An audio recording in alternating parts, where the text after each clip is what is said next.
भारत और सिंगापुर के मेरे साथियों, भारत और सिंगापुर की मित्रता बहुत पुरानी है।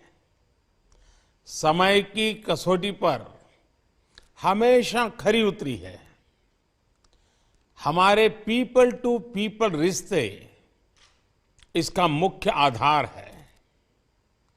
यूपीआई पे नाउ लिंक का लॉन्च आज दोनों देशों के नागरिकों के लिए एक ऐसा उपहार है जिसका वे उत्सुकता से इंतजार कर रहे थे।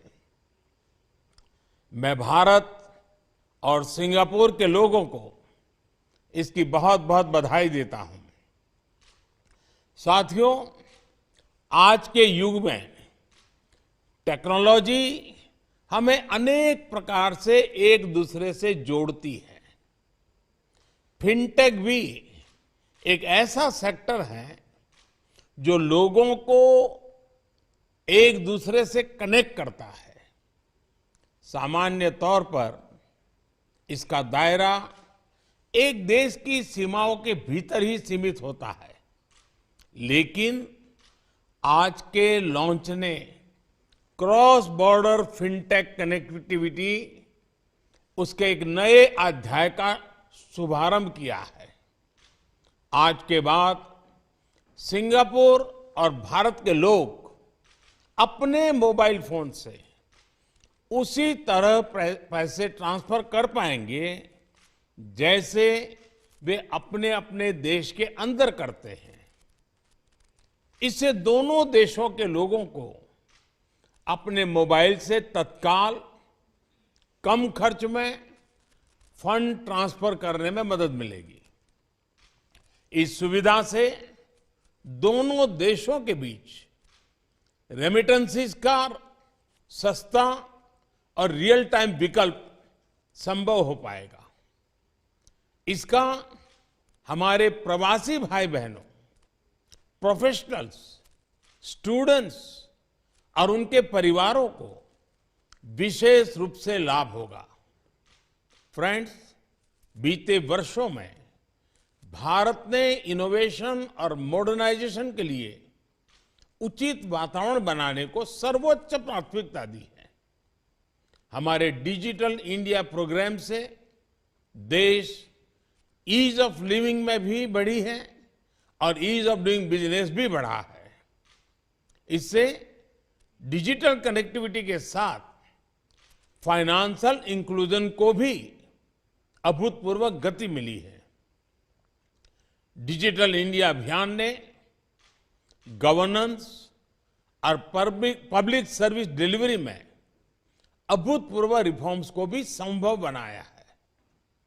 ये भारत के डिजिटल इंफ्रास्ट्रक्चर की ही ताकत है कि कोविड पैंडेमिक के दौरान हम करोड़ों लोगों के बैंक खातों में सीधे पैसे ट्रांसफर कर पाए।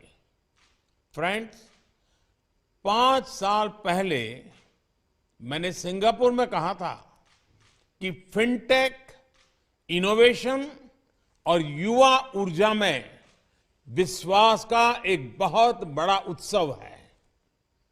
फिनटेक और डिजिटल क्रांति में भारत की सफलता की अगुवाई हमारे टेक्नोलॉजी ट्रेंड युवा ही कर रहे हैं। आज फिनटेक की दुनिया में भारत के हजारों स्टार्टअप्स अपना लोहा मनवा रहे हैं। इसी ऊर्जा की वजह से आज रियल टाइम डिजिटल ट्रांजैक्शन के मामले में भारत विश्व के अग्रणी देशों में है। आज यूपीआई भारत में सबसे पसंदीदा पेमेंट मैकेनिज्म बन गया है। मर्चेंट्स और कंज्यूमर्स दोनों ने ही इसे ज्यादा से ज्यादा वे अपना रहे हैं।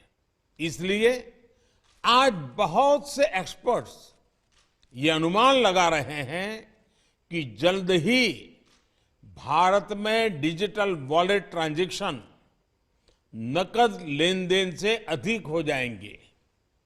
पिछले वर्ष यानी 2022 में यूपीआई के माध्यम से करीब 126 लाख करोड़ रुपए यानी लगभग 2 ट्रिलियन सिंगापुर डॉलर से अधिक मूल्य के ट्रांजैक्शंस हुए हैं।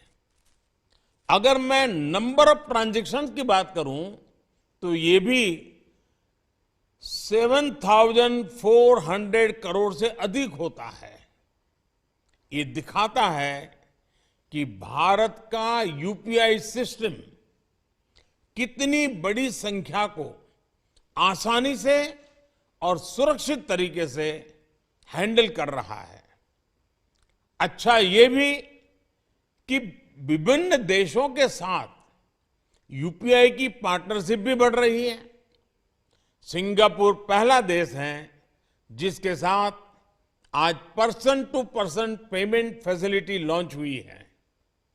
मैं सिंगापुर की मॉनेटरी अथॉरिटी, भारत के रिजर्व बैंक और इस प्रयास को सफल बनाने में जुड़े सभी लोगों का हार्दिक अभिनंदन करता हूं।